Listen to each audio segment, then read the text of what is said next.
રાજ્યમાં વરસાદને લઈને હવામાન નિષ્ણાંત અંબાલાલ પટેલ દ્વારા આગાહી કરવામાં આવી છે। રાજ્યમાં 17 જૂનથી ચોમાસું ફરીથી સક્રિય થશે।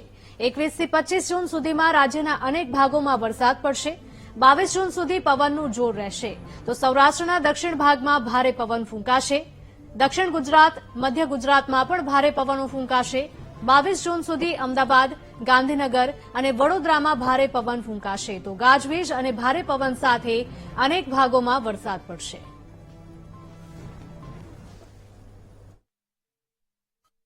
17 થી 22 માં જે ચોમાસું સક્રિય થશે એ આજના નક્ષત્રમાં 21 થી 25 માં વરસાદ ઘણા ભાગમાં સારો થવાની શક્યતા છે। આંધીવંતનું પ્રમાણ વધારે વધશે।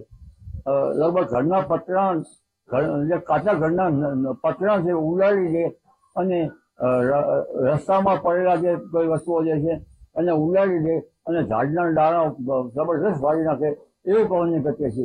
એ જ પવનની ગતિ સાથે 17મી તારીખથી ગતિ પવનની વધી છે 22 તારીખ સુધીમાં।